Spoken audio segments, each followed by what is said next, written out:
اللہ تبارک و تعالی ان لوگوں کے بارے میں فرماتے ہیں جو یتیموں کا مال کھاتے ہیں، ان الذین یأکلون اموال الیتامی ظلما، بے شک وہ لوگ جو یتیموں کا مال ناحق کھاتے ہیں، انما یأکلون فی بطونہم نارا، کہ وہ اپنے پیٹوں میں آگ بھر رہے ہیں۔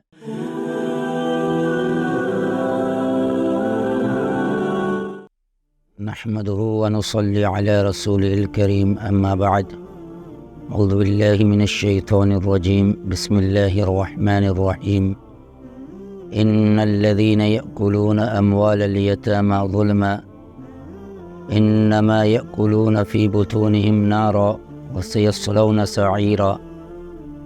آج میں آپ کے سامنے یتیموں کے اوپر حسن سلوک کے بارے میں کچھ عرض کروں گا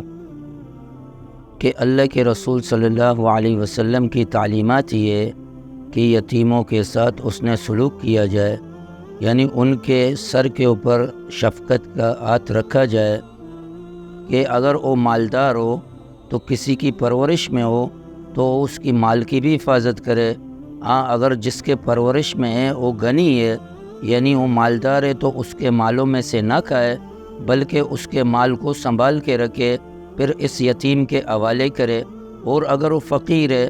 یعنی اس کے پاس کوئی مال نہیں تو اس یتیم کے مال سے کچھ خرچ کرنے کی اسے گنجائش ہے ضرورت کے موافق،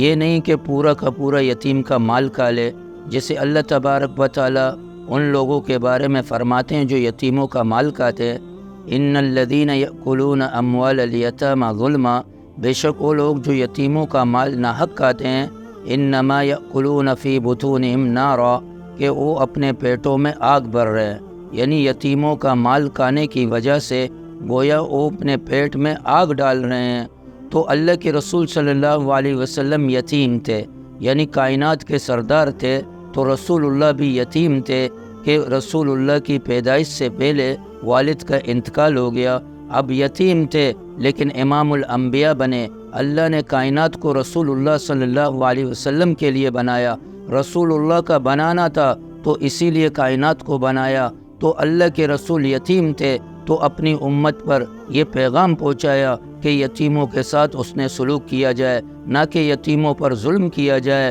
نہ ان کے مال کھایا جائے، نہ انہیں نقصان پہنچایا جائے، بلکہ ان کے سر کے اوپر دست شفقت رکھا جائے۔ تو حضرت داؤد علیہ السلام کے بارے میں آتا ہے کہ ان کی خادمہ نے حضرت داؤد سے کہا کہ آپ کے لیے آج گوشت پکا لوں، تو حضرت داؤد علیہ السلام نے فرمایا پکا لو، تو کیونکہ خادمہ نے کہا بہت دن ہو گئے کہ آپ نے گوشت نہیں کھایا، تو بہرحال اس نے اجازت دی کہ گوشت پکا لو۔ جب گوشت تیار ہوا، پک گیا، تو حضرت داؤد علیہ السلام نے فرمایا کہ وہ یتیم بچے کہاں ہیں، وہ فلاں کے یتیم بچے کہاں ہیں؟ تو خادمہ نے کہا کہ وہ بچے تو یہاں موجود ہیں، لیکن کیا کرنا ہے؟ کہا کہ یہ گوشت جو پکایا ہوا ہے یہ ان بچوں کو دے دو۔ تو خادمہ کہنے لگی کہ حضرت میں نے یہ آپ کے لیے پکائے ہیں۔ کہا کہ میں انہیں کھاؤں گا تو یہ کوڑے میں یعنی گندگی بن کے پھر کوڑے میں ڈل جائیں گے، لیکن جب اسے یتیم بچہ کھائے گا تو یہ عرش تک پہنچے گا،